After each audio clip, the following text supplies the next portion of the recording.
Hello everyone, study box में आपका स्वागत है।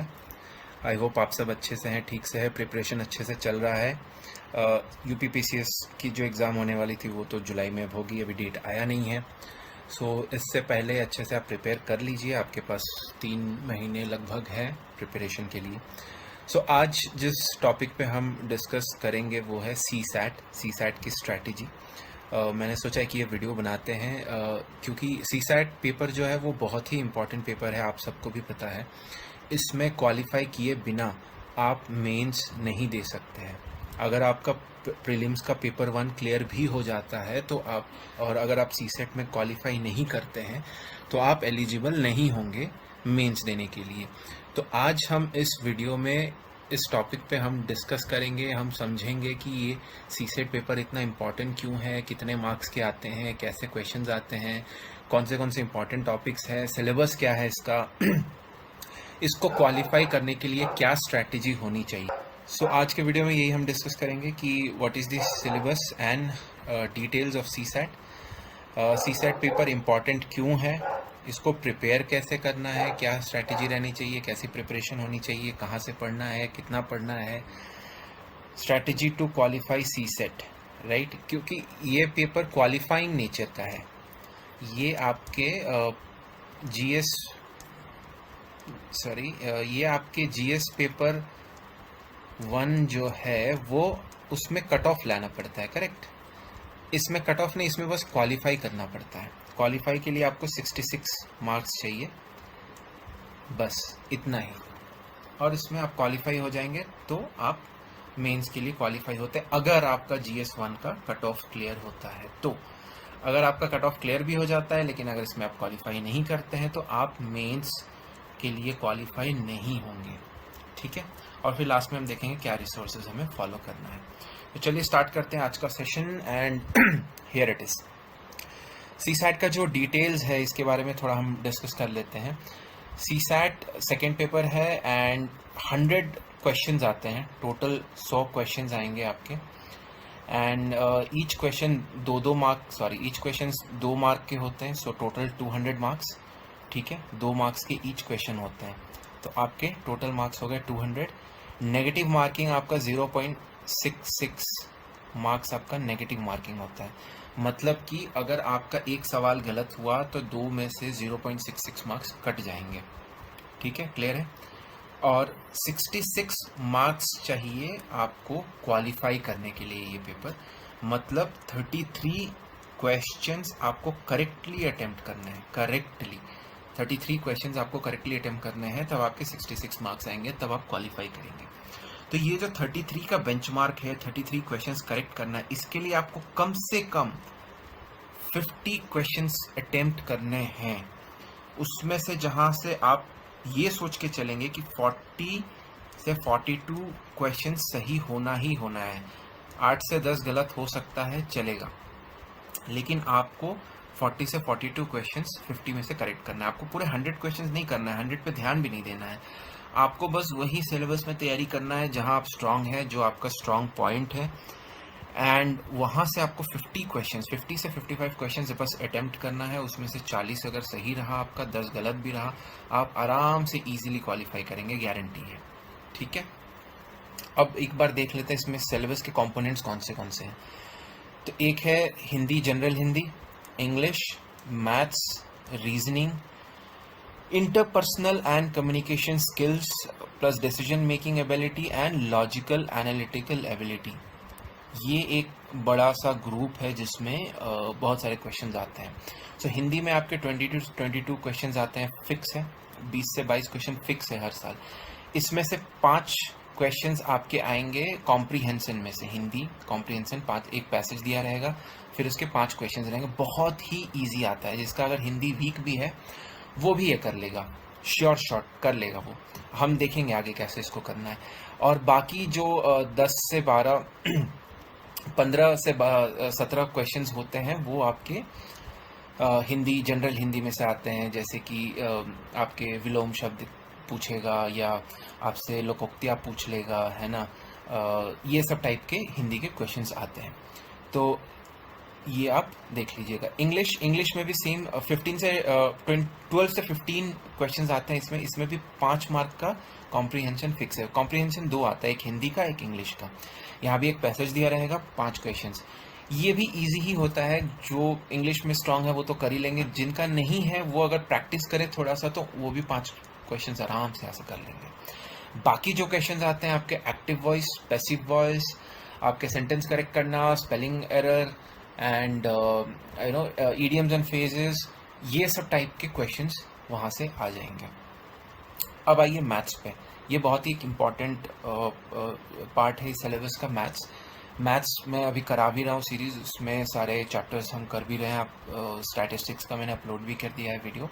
बाकी डे बाई डे और भी सारे चैप्टर्स के टॉपिक्स में कराऊंगा, उसके शॉर्ट ट्रिक्स भी बताऊंगा। 18 से 20 क्वेश्चन श्योर शॉर्ट इसमें से आता है। इसमें से मिनिमम, आप चाहे मैथ्स में कमज़ोर हो या स्ट्रांग हो, 10 से 12 आपको करना ही करना है, और मैं करवाऊंगा ये 10 से 12 श्योर है। ये मैं आपको बताऊंगा कहाँ से क्वेश्चंस आते हैं, श्योर शॉर्ट वो सब क्वेश्चंस आएंगे, और उसको शॉर्ट ट्रिक्स कैसा है, कैसे सॉल्व करना है। 10 से 12 आप अगर कर लेंगे तो आपका गारंटी है सीसेट बहुत ही आराम से निकलेगा, बिना किसी टेंशन के। फिर यहाँ रीजनिंग देखते हैं। रीजनिंग में 18 से 20 क्वेश्चंस आते हैं, राइट। 18 से 20 क्वेश्चंस, ये भी आप बहुत इजी आता है। कैलेंडर है, ब्लड रिलेशंस, कैलेंडर, डायरेक्शंस, है ना, logical reasoning, verbal reasoning, non verbal reasoning, यही सब आते हैं। उतना टफ नहीं होता है, ईजी है। कम से कम 10-12 तो आप यहाँ से आराम से निकाल लेंगे, आराम से हो जाएगा, है ना। और इंटरपर्सनल स्किल्स, ये कुछ नया है। तो यहाँ पे जो क्वेश्चंस आते हैं आपके बहुत ज़्यादा आते हैं, 25 से 30 के लगभग यहाँ पे क्वेश्चंस आते हैं सब मिला के। कुछ 12 के आसपास आता है इंटरपर्सनल स्किल्स से एंड कम्युनिकेशन स्किल्स। उसके बाद आपका 12 वहाँ से आता है, कुछ 5 से 6 आता है आपका डिसीजन मेकिंग से, और फिर बचा कुछ आपका आता है लॉजिकल एनालिटिकल से। सो यहाँ से ये आता है। तो ये जो है ना, ये टॉपिक आपको पढ़ना पड़ेगा, रट्टा मारना पड़ेगा प्रीवियस ईयर के क्वेश्चंस में से, PYQs में से। ये आपको PYQs में से रटना पड़ेगा, क्योंकि इसके लिए कोई प्रॉपर बुक है नहीं मार्केट में। तो आप जो प्रीवियस ईयर के क्वेश्चंस आए हैं, आप उसी में से रिपीट होते हैं मोस्टली, मतलब 50% तो रिपीट हो ही जाता है। बट इसके लिए मैं एक स्पेशल क्लासेस स्टार्ट करूँगा मे बी कुछ दिनों बाद। अभी तो मैं मैथ्स और पॉलिटी ये सब करवा रहा हूँ, वो इम्पॉर्टेंट है थोड़ा। ये हम लास्ट में देखेंगे, क्योंकि इसको बहुत रट्टा मारना है, थोड़े बहुत कॉन्सेप्ट समझने हैं। कुछ कॉन्सेप्ट्स है उसमें लीडरशिप स्किल्स में। सो ये बेसिकली यहाँ से ना कम्युनिकेशन स्किल्स के आते हैं। क्वेश्चन उतना टफ नहीं आता है, कॉमन सेंस वाला बेस पे क्वेश्चन आता है। तो अगर आप याद कर लो, थोड़ा सा समझ जाओ, तो आप कम से कम यहाँ से 15 क्वेश्चंस तो कर ही लोगे, 25 में से 15, और इतना ज़रूरी भी है करना, ठीक है। तो ये हो गया सिलेबस एंड कितने क्वेश्चंस आते हैं वहाँ से। अब नेक्स्ट देखते हैं हम डिटेल में। ये है सिलेबस जो मैंने अभी डिस्कस किया प्रीवियस स्लाइड में। सो हिंदी में आपके हिंदी वरमाला, विराम चिन्ह, शब्द रचना, है ना, अर्थ, शब्द रूप, संधि, समास, ये सब यहाँ सबसे क्वेश्चंस आते हैं। और कॉम्प्रीहेंशन तो फिक्स है आपका, वो 5 क्वेश्चन रहेगा ही रहेगा। इंग्लिश में से same comprehension, active and passive voice, parts of speech, transformation of sentences, direct and indirect speech, punctuations, ये सब में से क्वेश्चंस रहेंगे। मैथ्स में आपका बेसिक क्लास 10 लेवल के मैथ्स के क्वेश्चंस आते हैं। Number systems, average, ratio and proportion, percentage, profit and loss, simple and compound interest, work and time, speed, time and distance, polynomials, है ना, वॉल्यूम एंड सरफेस, स्टैटिस्टिक्स अभी हम कर ही रहे हैं। उसके बाद ये सब बाकी भी करवाऊंगा। तो यहाँ ये जितने भी टॉपिक्स हैं, इन सब में से एक आध क्वेश्चन रहेगा ही रहेगा एग्ज़ाम में। अब जैसे नंबर सिस्टम से एक आध क्वेश्चन आ जाएंगे, एवरेजेस और रेशियो प्रोपोर्शन मिला के एक क्वेश्चन आ ही जाएगा, परसेंटेजेस से एक रहेगा, प्रॉफिट एंड लॉस से एक रहेगा, सिंपल इंटरेस्ट, कंपाउंड इंटरेस्ट से एक क्वेश्चन फिक्स है एवरी ईयर, वो चाहे कंपाउंड इंटरेस्ट से दे देगा। क्वेश्चन भी बहुत इजी टाइप के आते हैं। अगर एक सम किसी ने इन्वेस्ट किया, वो अगर 10 साल में इतना हो रहा है एक रेट ऑफ इंटरेस्ट पे, तो वो 20 साल में कितना होगा। तो उसके कुछ ट्रिक्स एंड शॉर्ट टेक्निक्स हैं, वो मैं दिखाऊंगा, वहाँ से आप इजीली सॉल्व कर सकते हैं। वर्क एंड टाइम में से ये यहाँ से एक क्वेश्चन तो रहता ही रहता है, like if for example A and B can finish, अगर ए एंड बी दो लोग हैं, ये अगर एक काम इतने दिन में ख़त्म करते हैं तो ए बी और सी मिलके कितने दिन में ख़त्म कर पाएंगे, है ना। 10 आदमी और 5 औरत अगर एक काम को इतने दिन में ख़त्म करते हैं तो 5 आदमी एंड 15 औरत कितने, ऐसे टाइप के क्वेश्चन आपने देखे होंगे, वैसे टाइप के क्वेश्चन इसमें आते हैं। स्पीड, टाइम एंड डिस्टेंस, इससे भी एक आध क्वेश्चन रहेगा वो ट्रेन का, ट्रेन एंड प्लेटफॉर्म, दो ट्रेन ऑपोजिट डायरेक्शन में जा रही है तो लेंथ क्या है ना। दो ट्रेन अगर सेम डायरेक्शन में आ रही है तो स्पीड क्या है, ये सब टाइप के क्वेश्चन यहाँ से आते हैं। पॉलिनोमियल से एक क्वेश्चन पक्का है, sure. Equations, linear equation, quadratic equation, ये सब में से भी एक क्वेश्चन रहता है। सेट थ्योरी में से एक श्योर है, 100% एक क्वेश्चन रहेगा, एक से दो भी आ जाता है कभी कभी। वॉल्यूम एंड सरफेस में से 2 क्वेश्चन रहेंगे, एक कुछ फिगर का दे देगा और एक कोई क्वेश्चन फार्मूला बेस्ड सॉल्व करने वाला देगा। एंड स्टैटिस्टिक्स में से मैंने बताया था मीन, मीडियन एंड मोड में से कम 2 से 3 क्वेश्चन रहते हैं। तो अगर आप मोटा मोटी यहाँ पे देखें तो 3, 2, 5, 6, 7, 8, है ना, जो इजी विजी वाले हैं मैं बोल रहा हूँ, 9, 10 तो आप यहाँ से आराम से कर लेंगे। अगर बाकी परसेंटेज वगैरह या प्रॉफिट एंड लॉस ये सब टफ लगे तो आप वो सब छोड़ सकते हैं। इक्वेशंस अगर आपको टफ लगता है, आपकी बस की बात नहीं है करना, तो आपको छोड़ सकते हैं, बट ये सब बहुत ईजी क्वेश्चंस हैं। फिर आइए रीजनिंग में, रीजनिंग बहुत इंपॉर्टेंट पार्ट है, ये भी अच्छे क्वेश्चन आते हैं यहाँ से। कैलेंडर से एक क्वेश्चन फिक्स रहेगा, सीरीज से एक क्वेश्चन रहेगा, कोडिंग डिकोडिंग से एक क्वेश्चन 100% रहता है।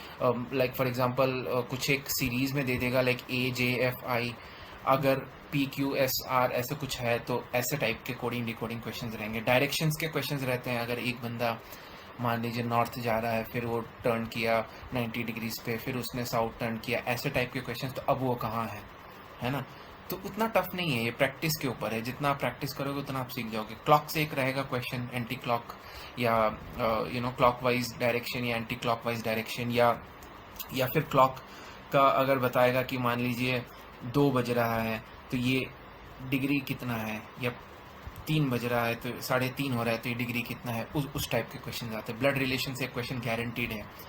काउंटिंग फिगर से भी एक रहेगा। मिसिंग नंबर्स में से रहते हैं 100% 1 या 2 क्वेश्चन। डाइज में से भी कभी कभी आ जाता है, डाइज को ओपन कर देगा एंड बोलेगा कि अगर ये इसका फेस 2 अप है तो इसके ठीक एडजस्टेंट में कौन सा फेस होगा, या इसके ठीक ऑपोजिट में कौन सा फेस होगा। क्यूब से क्वेश्चंस आते हैं, अगर फॉर एग्जांपल क्यूब को हमें पेंट करना है तो कितने कलर्स लगेंगे ताकि 2 कलर्स एडजस्टेंट ना हो, ऐसा सब टाइप के क्वेश्चंस आते हैं। तो ये प्रैक्टिस बेस्ड क्वेश्चन है, इसमें कुछ उतना दिमाग लगाने वाला नहीं है। तो यहाँ से भी आप आराम से 10 तो क्वेश्चन निकाल ही लेंगे। और ये रहा इंटरपर्सनल स्किल्स, ये तो मैंने आपको बताया था। लिसनिंग स्किल्स, कम्युनिकेशन फ्लो, है ना, बैरियर्स इन कम्युनिकेशन, मतलब कम्युनिकेशन में बाधाएं क्या क्या आती हैं, कितने टाइप ऑफ कम्युनिकेशंस होते हैं, राइट। कम्युनिकेशन स्किल्स किसको कहते हैं, है ना, आपकी बातचीत करने की जो स्किल्स है। कम्युनिकेशन फ्लो कैसा होना चाहिए। लिसनिंग स्किल्स, क्योंकि आपको भी पता है लिसनिंग, सुनने की क्षमता, जो सुनने की शक्ति है वो सबसे इम्पॉर्टेंट है। आप किसी की बात सुनेंगे ही नहीं तो फिर उनको समझेंगे कैसे और जवाब कैसे देंगे। कॉन्फ्लिक्ट मैनेजमेंट, है ना, उसको रिजॉल्व कैसे करना है, एक ऑर्गेनाइजेशन में कॉन्फ्लिक्ट कैसे। तो ये इसलिए इम्पॉर्टेंट है क्योंकि कल को आप जब PCS या IAS या कोई भी ये रैंक क्लियर करेंगे एंड जब आप एक ऑफिसर बनते हैं तो ये स्किल्स होना बहुत ज़रूरी है।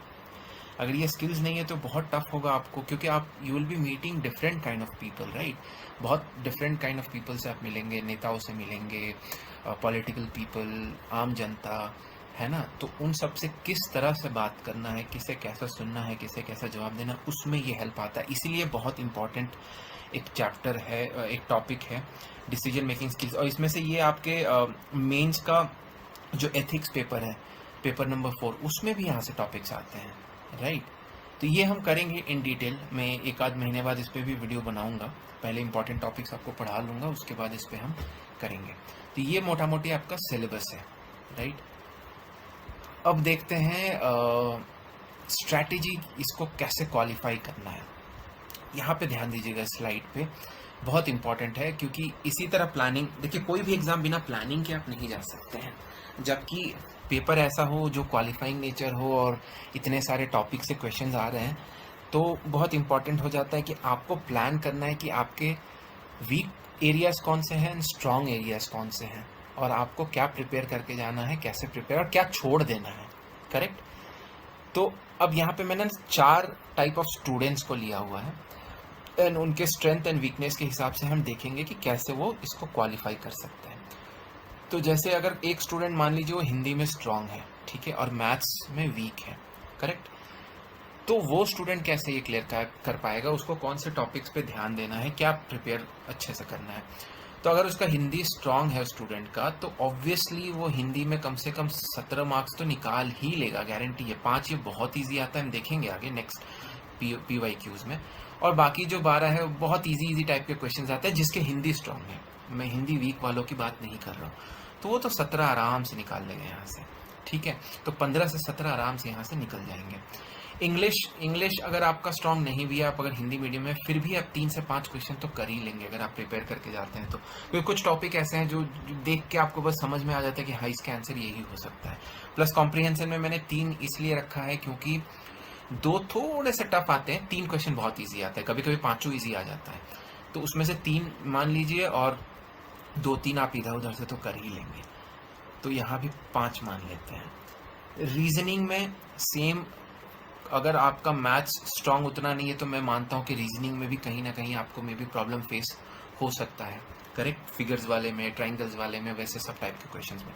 बट जो बेसिक क्वेश्चंस है जैसे कि डायरेक्शन का है, ब्लड रिलेशन है, कैलेंडर है, जो कि ट्रिक बेस पे है, जिस पे बस ट्रिक अप्लाई करना है, जिसको बस कुछ पैटर्न्स को रटना है एंड क्वेश्चंस को सॉल्व कर लेना है, वो आप इजीली कर लेंगे, मैं गारंटी दे रहा हूँ वो हो जाएगा। आप वहाँ भी आप 7 क्वेश्चंस मान के चलिए। और सो ये सब क्वेश्चंस का नंबर है, ये मार्क्स नहीं बता रहा हूँ मैं, क्वेश्चंस, उसको मार्क्स को बस आपको 2 से मल्टीप्लाई करना है। और ये जो मैंने लिया है, ये मैंने ये सोच के लिया है कि सही क्वेश्चंस, इसमें गलत अभी मैंने जोड़ा नहीं है। ये इतना आप करेंगे तो इतना करेक्ट ही करके आएंगे। इंटरपर्सनल स्किल्स, इसमें खींच खाच के 15 कैसे भी करना ही पड़ेगा, 12 से 15, क्योंकि ये इंपॉर्टेंट है, बहुत मेजर चंक आता है। और ये आप रट लेंगे तो सिमिलर टाइप ऑफ क्वेश्चंस आएंगे, उसमें एलिमिनेशन मेथड लगा के आप कर सकते हैं, वो हम करेंगे। ये मेरे ऊपर आप छोड़ दीजिए, ये मैं गारंटी लेता हूँ 12 से 15 आपका निकलवा दूंगा। और मैथ्स में अगर आप मैथ्स में वीक भी हैं तो एटलीस्ट 5 क्वेश्चंस तो आप कर ही लेंगे। वो टॉपिक्स भी मैं बताऊंगा कहाँ से आप कर लेंगे। एक तो मीन मीडियन मोड है, मेरा एक वीडियो है, मैंने अपलोड किया है कल ही परसों, आप उसको जाके देखिए, आपको खुद समझ में आएगा कि कितना ईजी क्वेश्चन आता है। यहाँ भी हम डिस्कस करेंगे, वो आप इजीली कर लेंगे। 5 क्वेश्चन तो आप कैसे भी आंख बंद करके मैथ से निकाल लेंगे, और इससे ज़्यादा मैं मांग भी नहीं रहा हूँ, है ना। तो अगर इसको हम टोटल करते हैं तो आपका कितना होता है, 17, 22, 29, है ना, 39, 40, 44, 49, मतलब लगभग 50, है ना। 49 से 50 क्वेश्चंस आपके, इसमें से भी, ये तो मैंने श्योर शॉट लिया, इसमें से भी अगर आप 10 गलत करते हैं ना, फिर भी आप क्लियर कर लेंगे। अगर मान लीजिए 50 क्वेश्चन आपने अटेम्प्ट किया, 40 सही है, 10 गलत है, तो 40 का 80 होता है, 2 से मल्टीप्लाई करेंगे, और 10 का 0.66 के हिसाब से 6.6 मार्क्स होते हैं, है ना, 6.6 मार्क्स होते हैं। इसको माइनस कर देंगे तो कितना आएगा आपका, मान लीजिए रफली 7 ले लीजिए इसको, तो आप माइनस करेंगे तो 73 मार्क्स फिर भी आ रहे हैं आपका, कट ऑफ से आप ऊपर ही हैं। तो इस टाइप का आपको प्लानिंग करना है, और इतना ही करना है, इससे ज़्यादा आपको टच भी नहीं करना है, रिस्क लेना ही नहीं है। अटेम्प्टेड भी हो, आपको फील भी हो कि मैं कर लूँगा, बट उसको रिस्क नहीं लेना है। आपके जहाँ 50 क्वेश्चन हो गए जो आपको लगे कि सही मेरा हुआ है, बस वहाँ छोड़ दीजिए, ख़त्म है। क्योंकि यहाँ 66 के ऊपर का मार्क्स, उसका कोई वैल्यू नहीं है, आप क्वालिफाई हो गए, बात ख़त्म है। इसमें ना मेरिट की कोई वो है, ना ये मार्क्स कहीं ऐड होने वाला है, कुछ नहीं, ठीक है, समझ गए। सेम वही अगर इंग्लिश में देखा जाए, अगर इंग्लिश में आप स्ट्रांग है और यहाँ भी मैथ्स आपका कमज़ोर है, वीक है, तो फिर सेम वही स्ट्रैटेजी आपको यूज़ करना है कि हिंदी में आपका 5 से 8 तो आप निकाल ही लोगे। अगर आपका हिंदी एकदम भी वीक है, अगर आप हिंदी मीडियम से नहीं हो, आपने हिंदी उतना पढ़ा नहीं है, फिर भी आप निकाल लोगे, क्योंकि ये जो आता है ना, ये बहुत ईजी आता है, कॉम्प्रीहेंशन, ये 5 का 5 गारंटी है। और एकाध दुक्का क्वेश्चन तो यहाँ वहाँ से विलोम शब्द वगैरह तो कोई भी कर लेता है है ना, मुहावरे हैं, लोकोक्तियाँ हैं, वो सब तो आप कर ही लेंगे, उसमें इजी है, वो देख लेंगे हम। तो यहाँ मान लीजिए आप 8 ले लेते हैं, 8 क्वेश्चन आप निकाल लेंगे। इंग्लिश में आपका स्ट्रांग है तो मान लीजिए आप 10 कर लेंगे, ठीक है। रीजनिंग में क्योंकि मैथ्स आपका कमज़ोर है, let's take it 7। Same interpersonal skills में 15, और मैथ्स में एटलीस्ट आप भी 5। तो मैं ये इस स्टूडेंट की बात कर रहा हूँ जिसका इंग्लिश स्ट्रांग है, मैथ्स वीक है। तो यहाँ भी अगर आप कैलकुलेट करें ना, तो मोटा मोटी यही टाइप का बैठेगा, ठीक है। 15, 5, 20, 30, 38, 39, 40, 45, 45 से 50 आपको यहाँ भी निकालना है, करेक्ट। अब सेम अगर देखें हिंदी जिसका स्ट्रांग है और मैथ्स भी स्ट्रांग है, तो वैसे स्टूडेंट्स के लिए तो मतलब बहुत ही ईजी हो जाता है, वो आराम से क्वालिफाई कर लेंगे अच्छे मार्क्स से। तो सेम यहाँ भी हिंदी में आप 17 तो निकाल ही लेंगे। इंग्लिश आपका स्ट्रांग नहीं भी है तो फिर भी आप 5 से 8 तो निकाल ही लेंगे, 5 निकाल ही लेंगे, सॉरी, है ना। रीजनिंग आपका क्योंकि मैथ स्ट्रांग है तो आपको रीजनिंग बहुत ही ईजी पड़ेगा, फिर आप 10 यहाँ से निकाल सकते हैं, यहाँ से अगर 15, और फिर मैथ्स आपका क्योंकि स्ट्रांग है तो मैथ्स में मान लीजिए 15, तो आपका 30, 40, 50, 60, 62 क्वेश्चन सही हो जाएंगे, है ना। तो ये वाले स्टूडेंट्स के लिए बहुत ही इजी पड़ जाएगा ये, क्योंकि मैथ्स, इसलिए मैंने बोला मैथ्स बहुत इंपॉर्टेंट है। मैथ्स एक ऐसा सब्जेक्ट है, अगर मैथ्स आपका स्ट्रांग है, मैथ्स आप अच्छे से सॉल्व कर पा रहे हैं, तो आपको रीजनिंग में भी हेल्प मिलेगी, क्योंकि थोड़ा बहुत सिमिलर ही होता है चीज़ें, है ना। तो ये, और सेम अगर यहाँ फिर इंग्लिश में अगर आप स्ट्रांग है, मैथ्स में स्ट्रांग है, तो उसी हिसाब से आप ये कैलकुलेट करके, सेम ही है यहाँ भी, ऑलमोस्ट सिमिलर ही है, बस ये हिंदी इंग्लिश में ऊपर नीचे है, दैट्स इट। सो ये है स्ट्रैटेजी क्वालिफाई करने का, क्योंकि आपको बस फोकस करना है कि मुझे 50-55 क्वेश्चन कैसे करना है, 100 में से सिर्फ आधा क्वेश्चन करना है, उतना ही, बाकी छोड़ दीजिए और कुछ नहीं, क्वालिफाई करना है बस। तो ये मैं गारंटी देता हूँ कि आपका सी सेट मैं 100% क्वालिफाई करवा दूंगा। बस आपको सारे वीडियोस स्पेशली सी सेट वाले फॉलो करने हैं। मैथ्स के, इंटरपर्सनल स्किल्स का मैं बहुत जल्द वीडियोस डालूंगा। रीजनिंग का हम करेंगे, रीजनिंग में देखेंगे कि ट्रिक्स कैसे यूज़ करना है, कैसे फटाफट। रीजनिंग में प्रेजेंस ऑफ माइंड बहुत होना चाहिए, क्योंकि कभी कभी वो क्वेश्चन प्रेशर के वजह से, एग्जाम के प्रेशर की वजह से लगता है यार कितना बड़ा टफ क्वेश्चन, समझ ही नहीं आ रहा है, घर आके आप देखेंगे तो इतना ईजी था। तो practice and presence of mind reasoning के लिए बहुत इंपॉर्टेंट है, practice and presence of mind. Maths के लिए प्रैक्टिस, फॉर्मूलाज ये याद करना है। इंटरपर्सनल स्किल्स के लिए रटना एंड कॉमन सेंस, रटना एंड कॉमन सेंस। इंग्लिश में चलिए वो तो कुछ कर नहीं सकते हैं, वो आपको बस रटना है, समझना है, वही। हिंदी में आपका स्ट्रांग है तो आप कर पाएंगे, नहीं है तो आप वही थोड़ा बहुत कर पाएंगे। तो यही है, इंग्लिश हिंदी तो आप छोड़ दीजिए, उसमें बहुत कम है। ये 3 जो नीचे है ना, इसी में मेन है आपको जिसमें खेलना है, दैट्स इट। अब कुछ क्वेश्चंस देखते हैं, ठीक है, कि सी सेट में क्वेश्चंस किस टाइप के आते हैं। तो ये जो मैंने क्वेश्चंस लिया है, ये हाँ, ये पहले आपका इंटरपर्सनल स्किल्स के क्वेश्चंस हैं। तो इस टाइप के क्वेश्चन आते हैं, जैसे कि ये क्वेश्चन आया हुआ है कि which one of the following gestures is interpreted as unfriendly. मतलब इसमें पूछ रहा है कि निम्नलिखित में से कौन सा ऐसा भाव है जिसको अनफ्रेंडली माना जाता है, अमित्रता की रूप में माना जाता है, करेक्ट। तो अगर आप ऑप्शंस देखें तो आपको साफ साफ यहाँ से समझ में आएगा कि स्टेयरिंग, घूरना, है ना। स्टेयरिंग मतलब घूरना। अगर आप किसी को घूर के बात करेंगे, घूरते हुए बात करेंगे, तो वो इंसान डर जाएगा, वो फ्रेंडली नेचर नहीं है, करेक्ट। बाकी सब ठीक है, आई कांटेक्ट करके बात करना, स्माइलिंग एक फेस रख के बात करना, किसी का हाथ पकड़ के बात करिए, ये सब अच्छा जेस्चर है। Steering is not a good gesture, वो गुस्से वाला जेस्चर है ना। तो आंसर वही है बी। तो देख रहे क्वेश्चन कॉमन सेंस पे बेस्ड आता है, ये तो मतलब कोई भी देख के समझ सकता है। विच one of the following is not a relevant factor in interpersonal skills. Interpersonal skills वाले टॉपिक में ना एक इंटरपर्सनल स्किल्स लिखा हुआ क्वेश्चन हमेशा आएगा, या फिर उसके टॉपिक के डाउट इसमें रहेगा हमेशा कि एक और वही आंसर होता है। आंसर में जो ABCD दिया हुआ है, एक क्वेश्चन रहेगा और नीचे रहेगा कि ये मतलब इंटरपर्सनल स्किल्स का रहेगा वहाँ पे ऑप्शन, वही ज़्यादातर सही होता है। ये एक ट्रिक है, हमेशा नहीं बट हाँ हो जाता है। जब आप प्रैक्टिस करेंगे तो आप खुद ही खुद समझ जाएंगे, क्योंकि जब टॉपिक उसी का है तो उसी के बारे में आंसर होगा। तो यहाँ जैसे विच one of the following is not a relevant factor in interpersonal skills, मतलब यहाँ पे पूछ रहा है कि निम्नलिखित जो नीचे ऑप्शन दिए हैं इसमें से कौन सा ऐसा फैक्टर है जो इंटरपर्सनल स्किल्स के लिए रिलेवेंट नहीं है, ठीक है। तो पॉजिटिव एटीट्यूड ये ज़रूरी है। पॉजिटिव एटीट्यूड अगर आपका नहीं रहा तो फिर आप किसी से इंटरपर्सनल स्किल्स मतलब बातचीत का वो बना ही नहीं पाएंगे, राइट। फिर doubting the intention of colleagues. Colleagues मतलब आपके ऑफिस में जो आपके साथ काम करते हैं या कहीं भी किसी भी जो आपके एग्जैक्ट लेवल पे है उसको कलीग बोलते हैं। तो अगर आप उसके इंटेंशंस पे डाउट रखेंगे, उस पर शक करेंगे, डाउट रखेंगे, तो आप फिर अच्छा इंटरपर्सनल स्किल्स उससे बना ही नहीं पाएंगे ना, ओपनली आप बात ही नहीं कर पाएंगे, कोई चीज़ शेयर ही नहीं कर पाएंगे। तो ये आंसर है बी, ये वाला, ये रॉन्ग है, ये फैक्टर नहीं होगा, तो ये अपना आंसर है ना। Preparedness to listen, ability to manage emotions, ये सब सही है, बस ये गलत है। तो देखिए कॉमन सेंस के ऊपर है, तो आप उसमें से देखेंगे ना तो आंसर देख के आपको पता चल जाएगा कि कौन सा नेगेटिव पार्ट है। करेक्ट। अब यहाँ देखते हैं which one of the following is related with organisational ecology. ठीक है, तो यहाँ पूछ रहा है कि ये एक मतलब समझने वाला एंड उसको रटने वाला क्वेश्चन है। ये ऊपर वाला तो सब कॉमन सेंस वाला था, बट ये एक इसका एक लॉजिक है। ये मैं पढ़ाऊंगा जब हम वीडियोस बनाएंगे। इसके सेंट्रलाइज कम्युनिकेशन एक अलग होता है, upward communication type of communication होता है, lateral communication downward. Upward communication होता है कि सेंट्रलाइज कम्युनिकेशन होता है कि एक मैनेजर है मिडिल में एंड इसके सब सबॉर्डिनेट्स हैं, कलीग सबॉर्डिनेट्स जो इससे जूनियर हैं। तो सारे जो डिसीजंस होंगे, सारे जो कम्युनिकेशन होंगे, इस मिडिल मैनेजर जो है, जो सीनियर पोजीशन से बैठे हैं, यही पहुंचाएगा इन सबको। ये बाकी आपस में बात नहीं कर सकते हैं, ये सिर्फ कम्युनिकेशन यहीं से लेंगे। ये हो गया सेंट्रलाइज्ड कम्युनिकेशन, केंद्रित कम्युनिकेशन, राइट।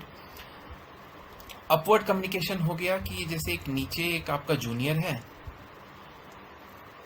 और यहाँ एक सीनियर है या मैनेजर है, तो ये नीचे से ऊपर अगर जब कम्युनिकेशन होती है, कोई रिपोर्ट देना है, कोई चीज़ के बारे में बताना है, कुछ कंप्लेन करना है, मतलब नीचे से ऊपर जा रही है कम्युनिकेशन, उसको अपवर्ड कम्युनिकेशन बोलते हैं। उसी तरह डाउनवर्ड होगा, अगर कोई मैनेजर या सीनियर अपने जूनियर को कोई आदेश दे रहा है कि आप ये रिपोर्ट बनाइए, आप ये करके लाइए, आपको ये तैयार करना है, ये इन्फॉर्मेशन है, तो वो हो गया डाउनवर्ड।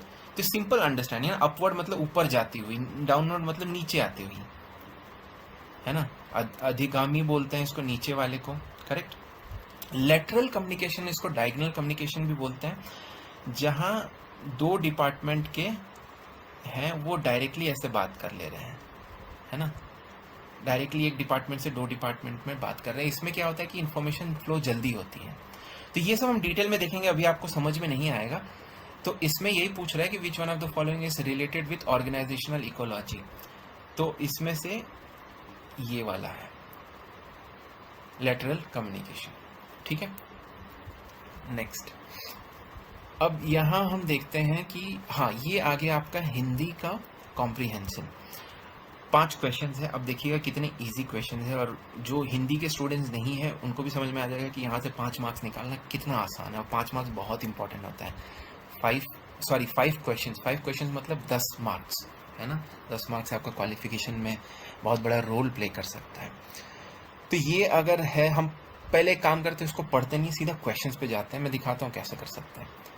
धर्म मनुष्य में किसका विकास करता है, ठीक है। धर्म मनुष्य में किसका विकास करता है। तो यहाँ आप देखिए, यहीं दिया हुआ है फर्स्ट लाइन में, धर्म मनुष्य के भीतर निहित देवता का विकास करता है। तो ये हो गया आपका आंसर। देखिए कितना इजी है, देवता का विकास करता है, करेक्ट। फिर आइए, धर्म कहाँ निवास करता है, ठीक है। तो ये भी यहीं कहीं दिया होगा। धर्म ना तो पुस्तकों में है, ना धार्मिक सिद्धांतों में, वो केवल अनुभूति में निवास करता है। तो ये देखिए, ये रहा अनुभूति में, यही दिया हुआ है, करेक्ट। ये यही दिया हुआ है, ये यहाँ दिया हुआ है। तो आप देख रहे हैं कितना इजी है, ये तो कोई भी कर लेगा ना पढ़ के, ठीक है, समझ गया। अब आइए थर्ड क्वेश्चन पे, ठीक है। तो यहाँ क्या बोल रहा है कि इंद्रियों का आनंद कहाँ पर प्रखर होता है ना। तो ये देखिए, आप लास्ट लाइन में दिया हुआ है, इंद्रियों का आनंद वहीं अत्यंत प्रखर होता है। तो कहाँ पे, जीवन का स्तर जहाँ हीन होता है, करेक्ट, जहाँ जीवन का उच्च स्तर नहीं है, हाँ करेक्ट, ये है। अब यहाँ से जब आप पढ़ेंगे ना तो आपको मिल जाएगा, उनकी खोज जीवन के उच्च स्तर पर की जानी चाहिए, है ना। तो जहाँ हीन हो जीवन का स्तर, वहाँ पे नहीं हो सकता है। तो ये आपका थर्ड का आंसर है, समझ गए। फोर्थ देखते हैं, जीवन के उच्च स्तर पर पहुंचने के लिए किन तत्वों की आवश्यकता होती है ना। तो ये यहाँ से हम पढ़ के देख लेंगे कि कहाँ पे है। यहाँ साफ साफ दिया हुआ है ना, पूर्णता, ज्ञान और आनंद, ये निचले स्तर पर नहीं है, ठीक है। तो ये आपका आंसर होगा, समझ में आ गया। ये बाकी है ही नहीं इसमें। अब ये लास्ट क्वेश्चन देखते हैं। उपयुक्त गद्यांश का उचित शीर्षक क्या हो सकता है। ठीक है, तो ये पूछ रहा है कि इस गद्यांश का शीर्षक क्या होना चाहिए। तो अब यहाँ पे देखिए, यहाँ पे 4 ऑप्शंस दिए हुए हैं, लेकिन ये बात क्या चीज़ की हो रही है इस गद्यांश में कि धर्म, राइट। तो ये होगा धर्म का स्वरूप, और किसी चीज़ के बारे में तो बात हो ही नहीं रही है, धर्म के बारे में बात हो रही थी। तो देखा आपने कितना ईजी है। मेरी भी हिंदी उतनी स्ट्रांग नहीं है ना, बट फिर भी मैंने सॉल्व कर लिया है। तो ये आप भी कर सकते हैं, आपको बस प्रैक्टिस करना। और यही नहीं, हम जब क्वेश्चंस करेंगे, प्रीवियस ईयर के क्वेश्चन पेपर्स करेंगे अपने लेक्चर्स में, आप देखेंगे हिंदी के कॉम्प्रिहेंशन में इसी टाइप का आता है, बहुत ईजी है ना। नेक्स्ट क्वेश्चन देखते हैं। अब आ गया इंग्लिश का comprehension.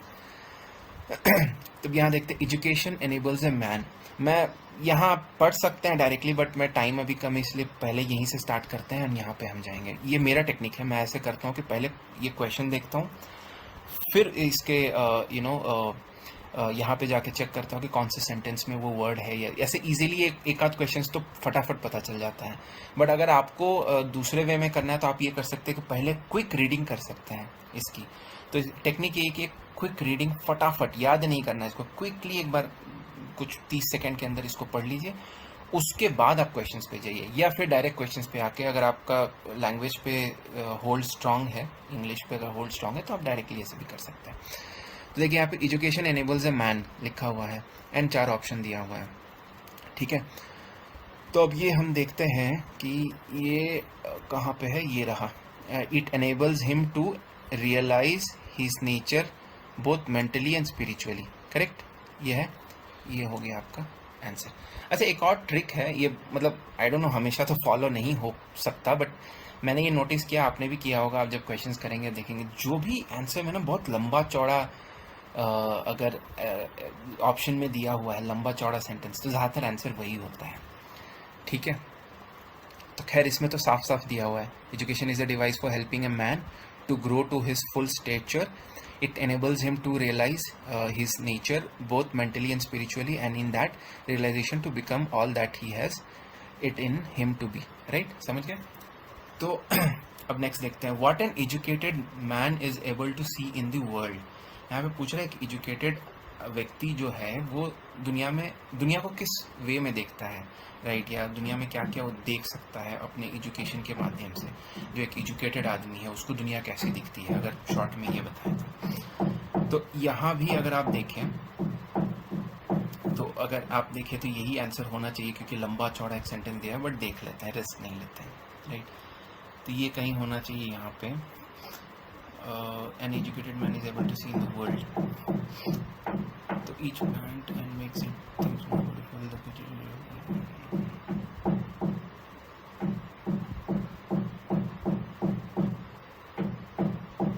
He is able to see in it more beauty, more variety, more scope for his sympathy and understanding than he saw before. है ना, सीधा सीधा साफ साफ ये दिया हुआ है, तो यही आंसर है। ठीक है, समझ गए कैसे करना है। अब थर्ड देखते हैं, the passage universe of mystery and A treasure house of beauty means, ये आपके लास्ट में दिया हुआ है कि universe of mystery and treasure house of beauty, ये जो एक फ्रेज दिया हुआ है इसका मतलब क्या है वो पूछ रहा है इस पैसेज के अंदर। तो यहाँ पे हम देखते हैं, helping a man to develop the best in him, universe full of mysteries and beautiful things, education of universe makes a man wise and beautiful, education of universe makes, तो ये दोनों तो है नहीं, यूनिवर्स के बारे में यहाँ पे एजुकेशन नहीं दिया जा रहा है ना, ब्रह्मांड के बारे में नहीं पढ़ाया जा रहा है, ये बोल रहा है एक पढ़ा लिखा व्यक्ति के बारे में, तो ये दोनों तो आपका आंसर होगा ही नहीं, है ना। तो इसमें आपका होगा यहाँ, अगर आप देखते हैं, it widens his sense of possibilities of what may be and transforms the world from humdrum scenes of workshop, factories and office to a universe of mystery and treasure house of beauty. तो ये बोल रहा है कि एक इंसान जब educated होता है, सिविल होता है, सिविलाइज्ड होता है, तो उसको इस दुनिया में ये वर्कशॉप, फैक्ट्रीज एंड ऑफिसेस के अलावा बहुत सारे ब्यूटीफुल मिस्ट्रीज जो दुनिया में छिपे हुए हैं, जो ट्रेजर हाउसेस छुपे हुए हैं, वो दिखता है। इसका सीधा सीधा आंसर यही होगा, universe full of mysteries and beautiful things. ठीक है, इसी का एक और क्वेश्चन है, वो भी हम देख लेते हैं। ठीक है, what is the work of a gardener, good gardener. ठीक है, तो ये देखते हैं सेंटेंस में कहाँ है। हाँ, ये रहा। A good gardener helps each plant to put forth their essential quality of its own that differentiate it from all plants and make it a thing of use and beauty in the world. ठीक है, the good education performs a similar office for the human being. Correct. तो यहाँ से कौन सा होगा, तो आपका ये हो जाएगा to help each plant to put forth the essential qualities of its own, जैसे यहाँ दिया हुआ है। करेक्ट, समझ गए, quality of its own, to put forth essential quality of its own, exact दिया हुआ है। ठीक है, समझ गए। तो ये 5 तो बहुत इजी है, ये आप आराम से कर लेंगे, बस आपको प्रैक्टिस करना है।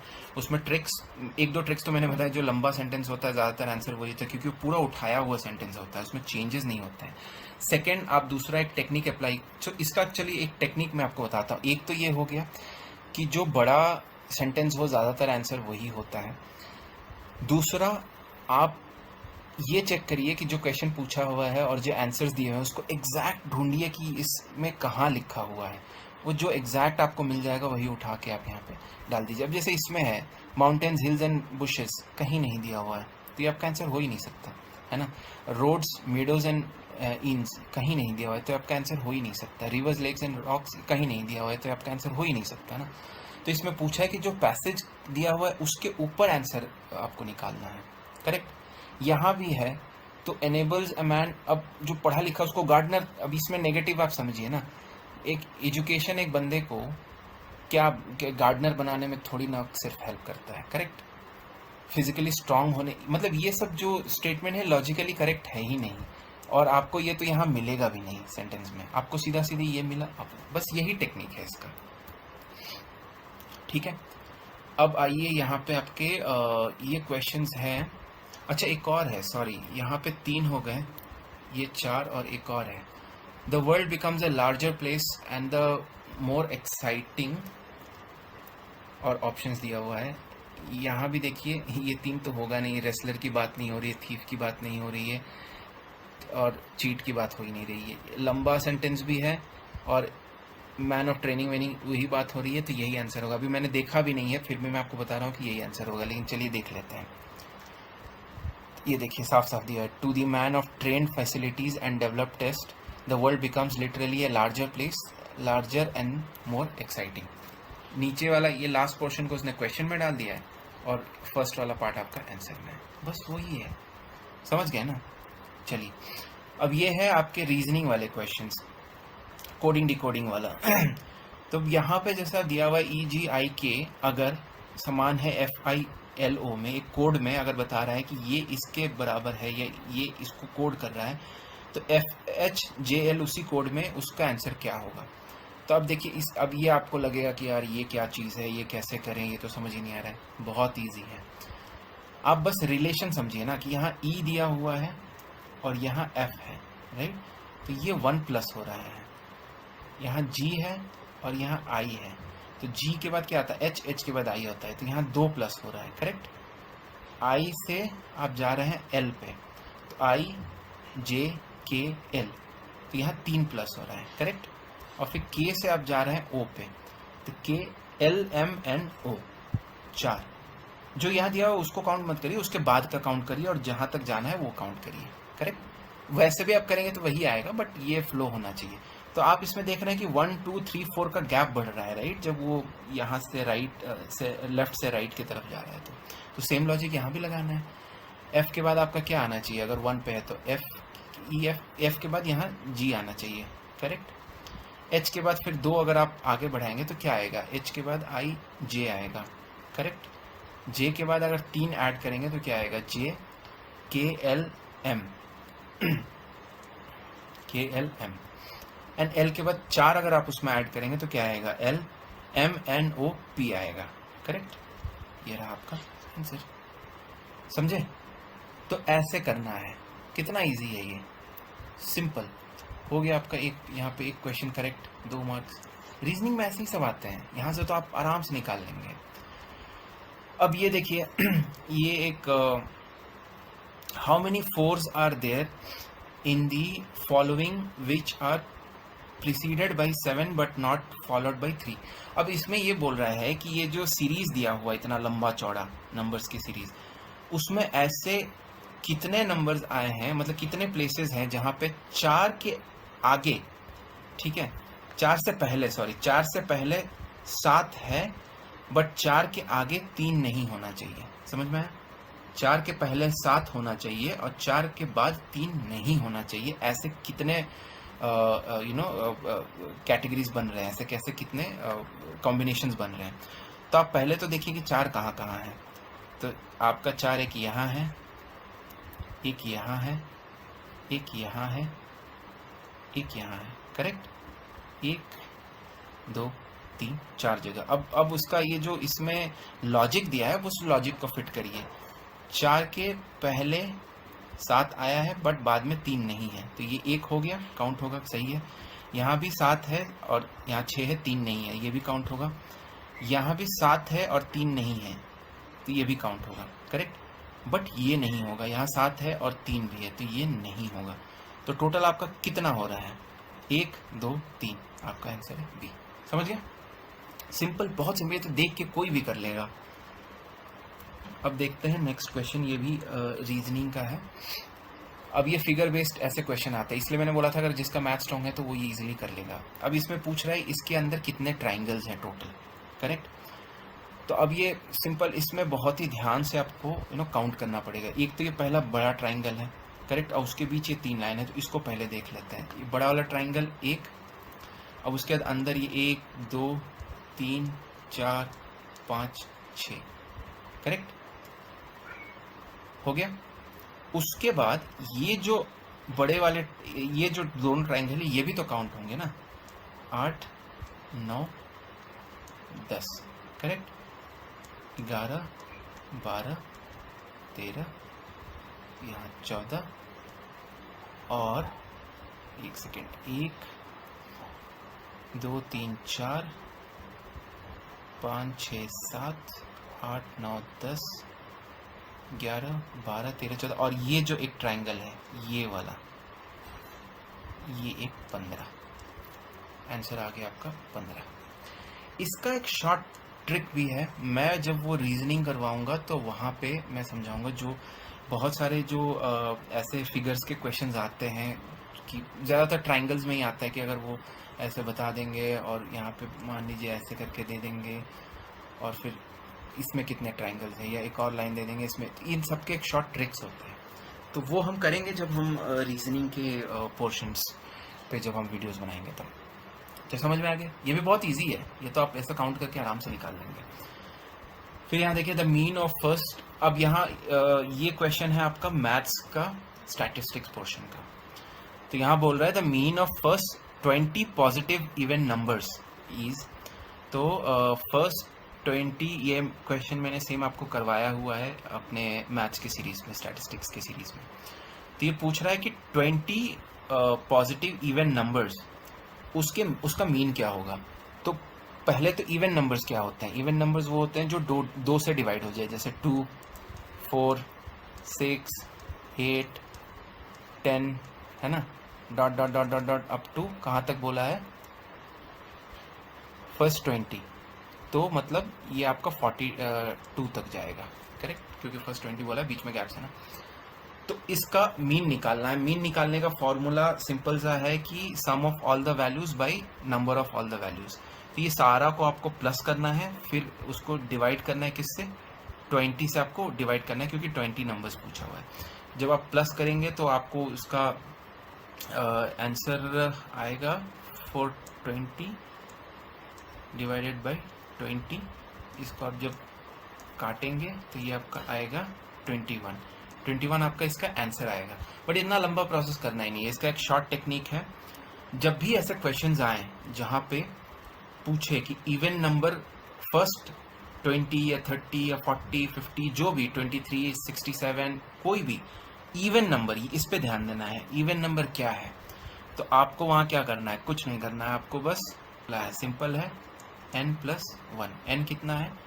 20 नंबर्स पूछा है ना, उसमें +1 कर देना है, 21 आपका आंसर होगा। जब भी आपको पूछे कि इवन नंबर्स क्या है फर्स्ट 20, 40, 60 जो भी नंबर दे दे। अगर मान लीजिए यहाँ 20 नहीं, यहाँ बोलता है फर्स्ट 53 पॉजिटिव नंबर्स का, आपको बस 53 में +1 कर देना है, 54 आपका आंसर हो जाएगा। ऐसे ही टाइप का ऑड का भी आता है, वो सब मैं आपको बाद में बताऊंगा, मैंने वो वीडियो में बता रखा है, वहाँ जाके देख सकते हैं। अब यहाँ अगर आप देखें तो यहाँ एक क्वेश्चन दिया है, मोड ऑफ द ऑब्जर्वेशंस। एक ऑब्जर्वेशन लंबा चौड़ा दे दिया, इसका मोड क्या है पूछ रहा है, बहुलक है ना। तो मोड कैसे निकालते हैं ये भी मैंने अपने वीडियो में बताया है। आपको यहाँ से देखना है कौन सा नंबर सबसे ज़्यादा टाइम रिपीट हो रहा है। तो अगर आप इसमें देखें तो 16 1 2 3 4 5 बार है, करेक्ट। बाकी सब नंबर्स कोई 2 बार है, कोई 1 बार है, जैसे ये 2 बार है ना, 12 2 बार है। तो सबसे ज़्यादा टाइम कौन सी नंबर रिपीट हो रही है, वो है 16। तो आपका आंसर होगा 16। समझ गए, इजी है, करेक्ट। तो ये यहाँ तक था, ये पैटर्न्स है, मतलब ये आपको मैं दिखा रहा हूँ कि इस टाइप के क्वेश्चंस आते हैं जहाँ से आप 50 क्वेश्चन बहुत ही इजीली निकाल सकते हैं। क्वेश्चंस का आप देखिए कि किस टाइप के इजी क्वेश्चन आ रहे हैं, ऐसे ही मोटा मोटी, इससे और थोड़ा सा डिफिकल्ट होगा ज़्यादा से ज़्यादा। तो हर एक अगर 5 कैटेगरीज आ रहे हैं, Hindi, English, maths, reasoning and interpersonal skills, उसमें से आप 10-10 बस निकाल लीजिए तो 50 हो जाएगा, उसी में ऊपर नीचे करके। तो 100% गारंटी क्वालिफिकेशन आपका श्योर है। अब देखते हैं कि बुक लिस्ट कौन से आपको करने हैं। सिर्फ 2 रिसोर्स और कुछ नहीं। एक है, अगर आपको मिल जाए आप ले सकते हैं, खरीद सकते हैं, ये किंडल पे भी मिल जाएगा, आप मार्केट से भी ला सकते हैं। Youth competition times, youth publication की एक बुक आती है, यूथ कंपटीशन टाइम। ये दोनों हिंदी इंग्लिश दोनों में होती है, बाइलिंगुअल होती है। उसमें ना ये बुक बहुत अच्छी बुक है, मैंने भी ये लिया हुआ है, मेरे पास है। इसमें PYQs जो दिए हैं वो टॉपिक वाइज दिए हुए हैं बहुत ही अच्छे से। तो इससे आपको एक तो पता चलता है कि किस टॉपिक में से कैसे क्वेश्चंस आते हैं, कौन से ईयर में क्वेश्चन आए हैं, ये आपको एक पता चल जाएगा, और वहाँ से आप प्रिपेयर करके प्रैक्टिस कर सकते हैं। तो ये, और इसमें दोनों दिया हुआ है, GS पेपर 1 एंड CSAT, दोनों का इसने बनाया हुआ है टॉपिक वाइज। तो ये बहुत अच्छी बुक है, ये आप ले सकते हैं। और ऑब्वियसली ये तो मिस ही नहीं करना है ये पॉइंट, स्टडी बॉक्स के वीडियोस एंड मटेरियल्स में बहुत सारे मटेरियल्स दूंगा। एग्जाम के आसपास भी मैं बहुत सारे आपको शॉर्ट ट्रिक्स एंड ऑल के materials, formulas, like interpersonal skills के कुछ कीवर्ड्स जो हमेशा एग्जाम में पूछते हैं, ये सारी चीज़ मैं बना के दूंगा। टेंशन नहीं लेना है, बस आप रेगुलर बने रहिए, चैनल को सब्सक्राइब करिए, लाइक करिए, तभी आपको मटेरियल मिलेगा, नहीं तो नहीं मिलेगा। आई एम जस्ट किडिंग, आपको तब भी मिलेगा, ठीक है। तो ये था आज का सेशन, बहुत इंपॉर्टेंट है, इसको समझ लीजिए। एंड रोज़ मैं वीडियोस अपलोड कर रहा हूँ। आपकी अगर कोई रिक्वेस्ट है, आपको अगर किसी स्पेसिफिक टाइप ऑफ वीडियोस चाहिए, किसी स्पेसिफिक टॉपिक पे चाहिए, कहीं डाउट है, तो आप मुझे बोल सकते हैं। I can help you obviously, and आपके प्रिपरेशन में मैं हेल्प करूँगा, ठीक है। All the very best, thank you, bye bye.